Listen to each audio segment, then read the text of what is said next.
morning, Atomians! Good morning. Ayan, sabihin nyo nga po sa katabi nyo, bawal ang matulog. Kasi sabay-sabay tayong yayaman. Okay, so I am Sales Master Michelle Natividad Nueva from Laguna Imperial Center. Ayan, so apart po kay Atomy, no, ako po ay isang accountant by profession, pero sinasabay ko si Atomy. And a real estate broker din po, may license din. Pero may magtatanong, no, bakit mo sinasabay si Atomy? Kasi ito pong mga business na to or ito pong aking profession ay hindi ko po pwedeng ipamana sa aking mga anak. Kailangan nila mag-aral. Unlike kay Atomy, kapag po kaming dalawang mag-asawa ay nagpantay na ang mga paa, meron po kaming maiiwan something sa aming mga anak. So it will be further discussed sa ating pong marketing plan. Okay? So ako po ay naatasan na mag-discuss about the product. So sabi nga kanina ni Chairman, ang ating pong mga produkto, no, ay cheap, great quality, and necessities. Ayan, may nakinig, no? So mahalaga po na ang ating pong sinishare na mga produkto ay daily necessities. Bakit po? Nung pandemic, meron ba sa inyo na tumigil sa pagtutoothbrush? Wala. Ayan, so ito pong ating company, no?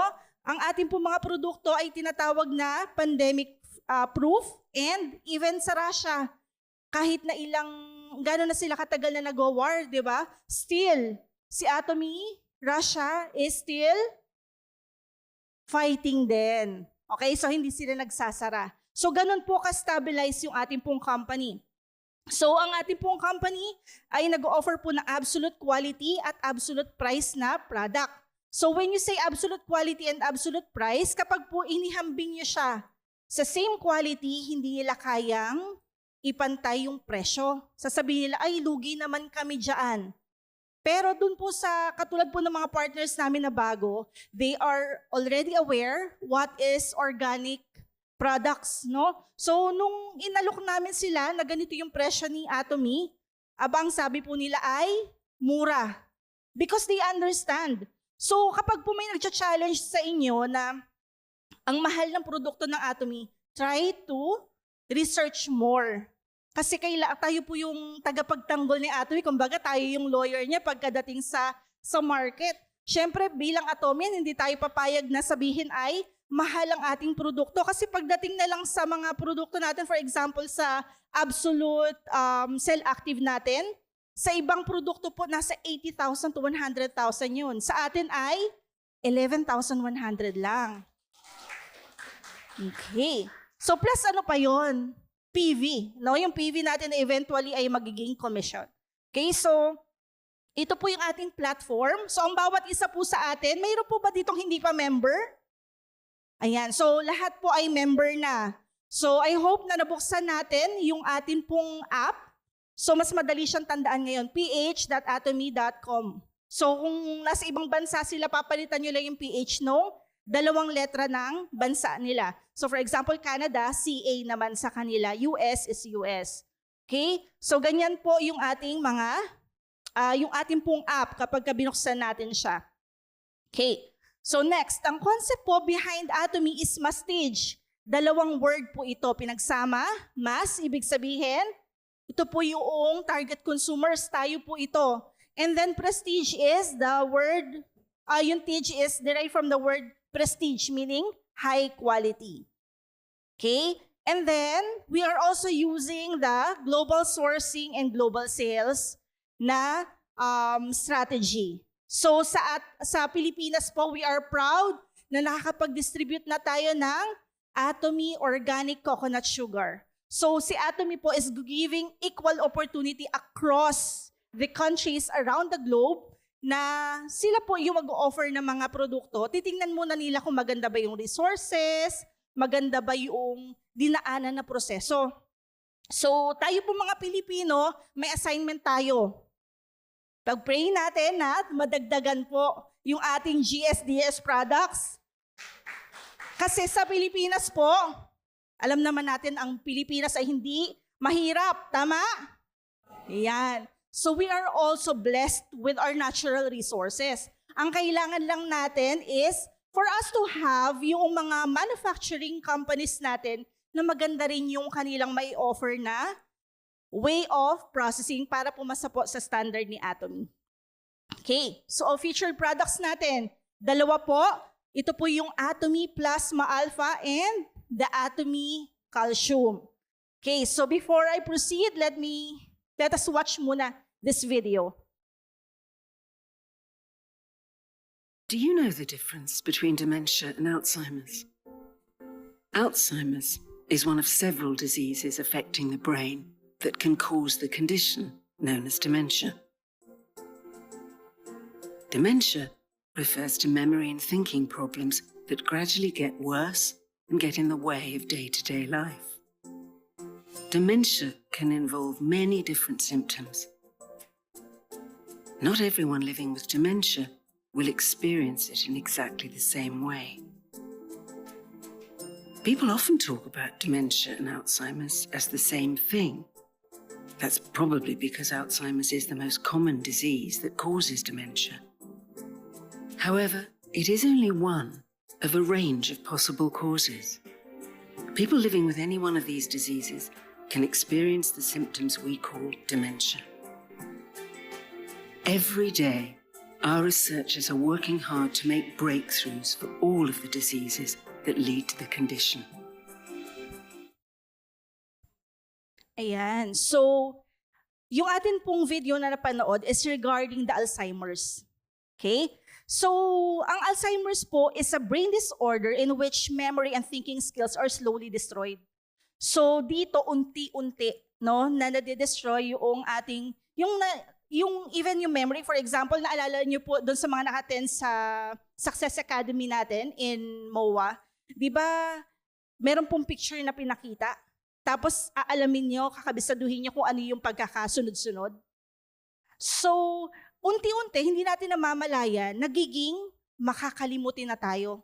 No? In Tagalog, no? Nagiging makakalimutin na tayo. Na minsan, yung cellphone natin, naiwan pala natin. At minsan po, yung eyeglasses, hinahanap natin yung pala, ginawa lang nating headband. Ayan. So, yun po yung mga simple na hindi natin nanonotice na eventually, kapag pala napabayaan natin, ang mangyayari po, even yung mga small tasks na usually natin ginagawa is makakalimutan na rin natin. Okay? So, memory loss. So, this is the key symptom of Alzheimer's disease. Kapag daw po, bago pa lang, o yung tinatawag nating early stage, no? People may have been, mahihirapan sila mag-remember ng mga recent events o kaya yung napag-usapan. Kaya po kapag may mga partner tayong nakakalimutan yung pinag-usapan natin, dapat pala nagte-take na rin sila nito, no? Halimbawa po, meron tayong usapan na ganitong oras magkikita, tapos wala, no? Yung pala nakalimutan. So over the time, habang lumalala no, yung symptoms, unti-unti mas nagiging, nagsisevere na, no, yung mga symptoms na nakikita natin doon sa tao.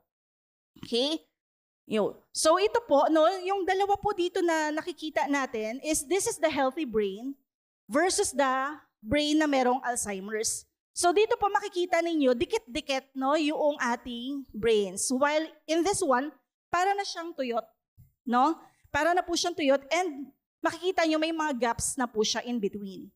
Plus, there is plaques and yung tangles po na sinasabi natin. So, sa plaques po, they affect communication between brain cells. Kapag po kasi yung brain natin, no, kailangan po yan, mabilis yung pick up natin or yung sending ng message sa brain natin para right away nakakakilos tayo. And then dito po, yung tangles naman po, nadidisrupt niya yung transport system and cause damage to cells. So dito po makikita natin na yung Alzheimer's, no, really affects yung human brain. Okay? So sa memory, ayan. So makikita natin, along the way, yung mga tao, nahihirapan sila na, for example dito po, no, repeat statements and questions over and over. Parang paulit-ulit na lang. Diba? Meron po tayong mga gano'n na na-experience, nakausap. and forget conversations, appointments, or events, yun na mention natin kanina, misplaced items, get lost in places na dati naman alam nila, kabisado nila, pero nakakalimutan nila kung saan. And even dito, forget the names of family members. Kasi yung mga kakilala natin, random people, syempre mga nakilala natin, for example, dito sa Atomy, normal lang yun. Kasi sa dami natin, no? Pero kapag ka-family members na natin, ito yung masaklap, no? Na kapag ka along the way, habang tumatagal at napapabayaan natin, kapag ka naiisip ko nga, no, nung pinag-aaralan ko nga po ito, ang lungkot niya, na kapag ka dumating yung time na even your loved ones, no, hindi mo na sila nare-remember. Yun po yung severe, no, na kalagayan po ng Alzheimer's. And then have trouble finding the right words or expressing thoughts or having conversations. Ito po yung mga tipong nasa dulo na ng dila ko, no? Yung hindi ko malaman, hindi ko masabi, no? And then thinking and reasoning. Minsan po, parang kapag tiningnan natin sila, hindi naman reasonable na yung mga sinasabi, no? So one of the symptoms po yun na Alzheimer's. And then yung decision making or yung judgment. So makikita natin they also have poor decision making and judgment doon sa mga bagay-bagay. Yan. So, nagkakaroon din sila ng changes sa behavior nila or personality. So, dito papasok yung mga depression, loss of interest in activities. Gusto nila, lagi na lang silang nakaupo o kaya nakahiga, no? So, be watchful dun sa ating mga elders na nakikitaan natin, no, ng ganong symptoms. And then, social withdrawal. Yung kung dati po, gusto nila laging may kausap, parang they tend to lock themselves na lang sa kwarto or gusto nila nasa isang lugar lang sila. Minsan naman po, yung mood swings na paiba-iba ng moods, no? Kasama din siya. And not trusting others. Yung laging may hinala. Anger or aggression. Plus yung changes in sleeping habits. Kung yung tipong mga madaling araw, lagi nang gising, alas 11 ng gabi, gising na dapat yun yung usual na mahimbing yung tulog, no? Wandering, loss of inhibitions, and yung mga delusions. Yung sabi nga ng mga kabataan ngayon, mga dilulu.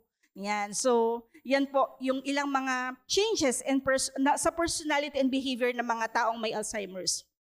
So, yung oxygen po, napakahalaga sa brain ng tao. Kaya nga po, if you will notice, kapag 24 hours kang gising, yung susunod na oras mo, ang hirap na mag-function. No? So usually yan, ang nakaka-experience po nito yung may mga work outside, no? Yung for example, sa mga police, sa mga nurses, sa mga doctors, yan po, no, na kailangan talaga nila, gising sila, minsan nagdo-double shift sila. So dito, nagkakaroon po ng problem sa oxidation sa brain natin. So aging, excessive stress, too much life or information, kapag sobrang na po tayo, no, ang dami na nating iniisip at ang dami na nating mga napagdaanan sa buhay, no, will also cause yung brain to oxidize. Para po siyang skin. Di po ba kapag nagkaka-age tayo, yung skin natin unti-unti nangungulubot na. But good thing, we have Atomy skincare. Or sa katawan naman natin, we have the body cleanser and the lotion. Pero sa brain po, itong product na introduce natin sa inyo later, ito po yung makakatulong sa atin. So it is very important to take additional nutrition that benefit to the brain during our daily life. So when you say daily life, araw-araw po, dapat talagang tinitake po yung pag-aalaga natin ng ating brain. Okay? So next po, yan. So I have this statistics po. Ganito po karami, no, yung worldwide projections of Alzheimer's prevalence. So dito po makikita natin, no, na on this one, from millions na po yung pinag-uusapan na population, no, na population. So yung blue ones, this is the early stage. Ito po. And then yung late stage na ng Alzheimer's, nasa ito pong ganitong color, no, itong pa yellow, pa red. So we are already in 2020s. So by 2030, nasa 56.55 million yung expected na magkakaroon ng Alzheimer's. Kasi nga po dahil sa lifestyle natin. So why I presented this as worldwide, no? Kasi po, ang Atomy po is a global company. So possible po na makakatulong tayo sa mga across globe po na mga partners po natin. And then dito po, this is the data that I got sa PSA po. This is the death na number no 2023 and 2024. So why I included this? Kasi nagiging cause din siya ng death. No? Sabihin natin, ay wala naman palang 1,000, million yung population. But still, imagine yourself na isa sa mga yan yung mahal natin sa buhay. 'Di ba? So kahit na gaano kakonti yung bilang, but eventually, along the way, kapag ka napapabayaan natin, it may increase. 'Di ba? So mas maganda pa rin, ma-prevent natin yung ating pagkakaroon ng Alzheimer's. Kasi ito po yung sad reality. Wala pong cure sa disease na to or yung sa Alzheimer's disease. But kailangan natin po na magkaroon ng prevention. Kasi kahit naman po sa ang aspeto, or any diseases po, mas maganda pa rin po yung prevention kaysa yung cure yung pinag-uusapan natin. Okay, so paano po natin mape-prevent yung pagkakaroon ng Alzheimer's disease? Una, kailangan po natin ma-detect. Kailangan natin makita. Meron po kasi mga instances na nasa denial stage minsan yung mga kapamilya. So we have to be watchful sa ating mga elders, Because mas maganda kapag may early detection para po meron tayong early prevention as well. And then, let us always practice yung mga brain activity, yung mga magsusulat ka, dito po, reading books or playing games. Maganda rin po yun. And then, exercise habit. So, yung aerobics daw po is really, kumbaga, a must para po sa mga, para maiwasan yung pagkakaroon ng Alzheimer's. And society relationship. Ayan. So, some of us po, mga busy na tayo, di ba? Pero we have to be watchful sa ating mga parents kasi baka kailangan nila ng kausap. Di po ba kapag mga may edad na, ayaw nila meron nga silang separation anxiety minsan eh. So we have to take care of them. We have to be watchful sa kanila. And then, simple testing, yung tinatawag natin PET scan, makakatulong din po yon. And, syempre, yung eating habit. So dito po papasok yung mga nutritional foods plus the supplements that we have. Okay? So, the sea pineapple, ito po yung main ingredient po na meron ng ating product. Okay? So, yung plasmalogen, the EPA, and the DHA, ito pong dalawang ito, makikita nyo rin po ito sa ating omega-3. And then, we have the iron, zinc, and kalium. Dito po makikita ninyo na kapag natural lang po yung kinakain natin, for example po yung boiled spinach, 6 times po na mas maraming iron yung ating pong sea pineapple, plus sa zinc po, mas mataas po siya ng 1.5 compare sa chicken liver. And then the kalium, 1.5 greater than the banana.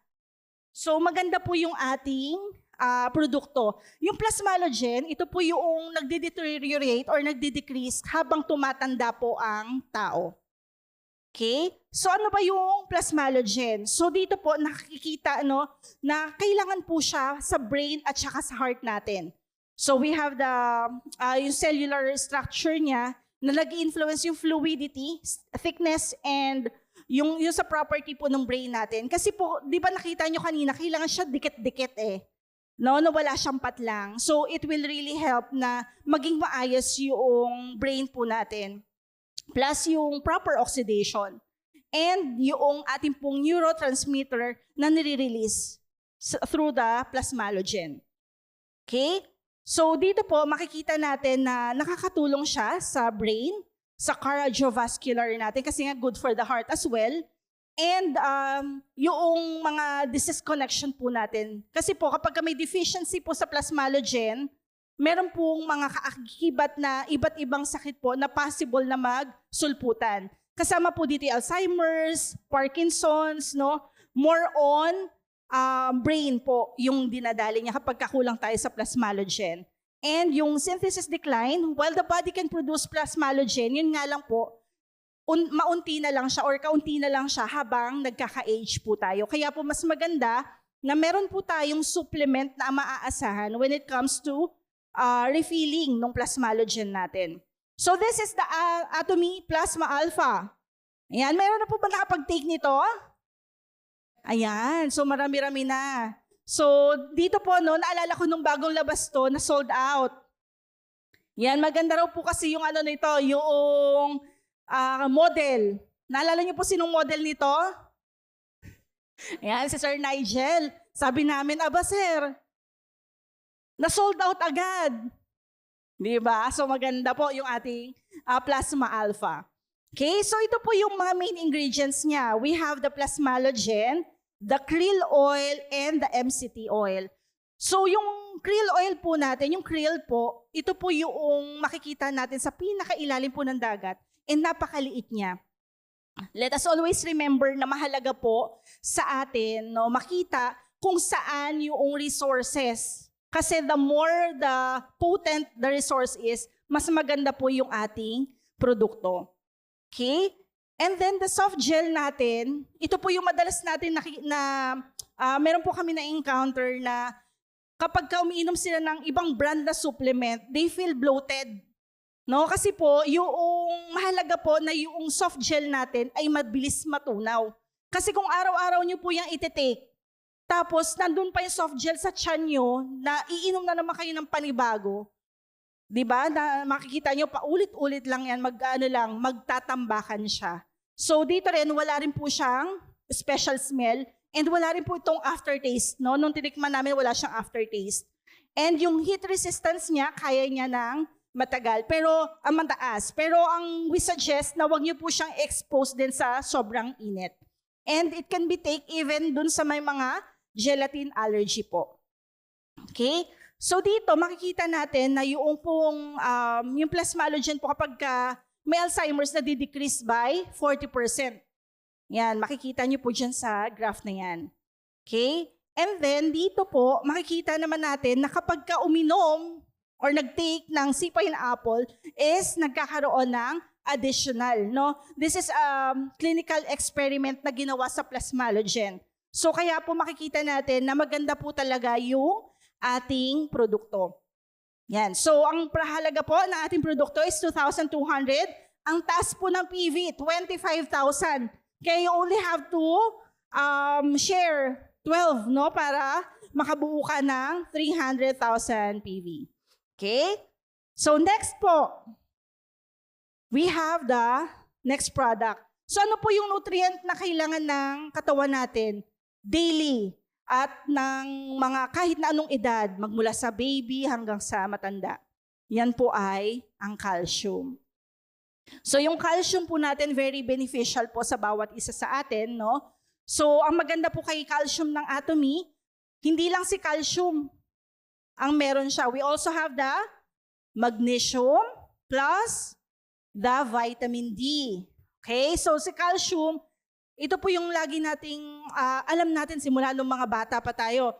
Kailangan siya ng bone at saka ng tooth natin or ng teeth natin. So ang question is, paano ba ma-absorb ng katawan natin yan right away? Kasi po kapag calcium lang, iihi lang po natin yan. Ilalabas lang po natin siya kapag wala siyang kasamang wala siyang kasamang magnesium. So maganda po na yung sa atin, no, na-absorb siya kasi may kasama siyang magnesium plus the vitamin D.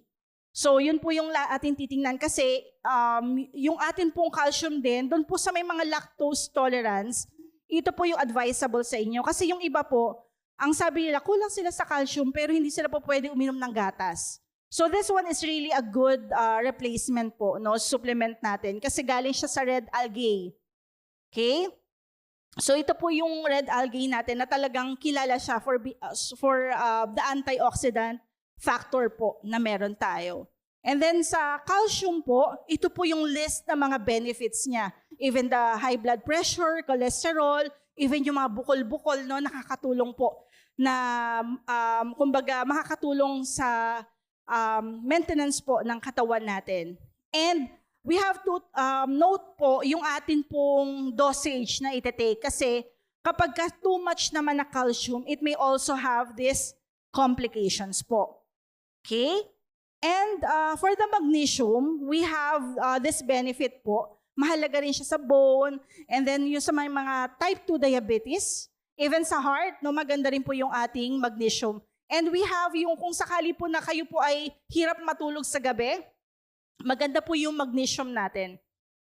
Yan. And then, yan. Kung deficiency complications, yan. So, kapag po kulang kayo sa magnesium, ito po yung mangyayari sa inyo. Kaya po maganda na we have enough nutrients po sa ating katawan. And lastly, for the vitamin D, yan. So, benefits natin.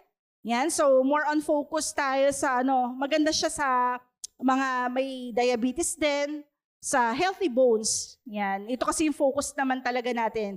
And even yung cardiovascular natin. And para maiwasan yung pagde-develop din ng cancer. And then sa may mga deficiency, ito po yung inyong mararanasan kapag wala kayong enough na vitamin D. Lalo na po sa mga buntes. Kasi as we, kumbaga, yung ating baby, nangailangan din ng nutrients na galing sa atin, sa mga ini-intake natin. So ratio of calcium and magnesium, napaka-importante. Kapag po titingin kayo ng calcium at ng magnesium, lagi nyo po titingnan, dapat 2:1 ang ratio. Kasi po minsan, masabi lang na may calcium, pero masabi lang na may magnesium, pero sobrang liit ng percentage. So kay Atomy Calcium po, best or perfect niya. Kasi 400, yung ating calcium, 400 milligrams, ang ating po magnesium is 200 milligrams po. Ayan, so it is supported naman. Okay? So yung population group po, ito po yung dosage ninyo. Please take note na lang when you share the dosage. So dito po tayo naka-base, no? Yan. And then, yan, kung sakali po na may ano rin po kasi kung female at saka male, no? Makikita natin ang mga females po, mas mataas po yung kailangan nila yung males po, mas mataas po yung kanilang requirement dun sa mga lower age. Pero syempre kapag pregnant women, mas tumataas po yung ating calcium na kailangan. Okay? So sino po yung nangangailangan ng calcium? Syempre yung mga bata at saka yung mga youth na tatangkad pa.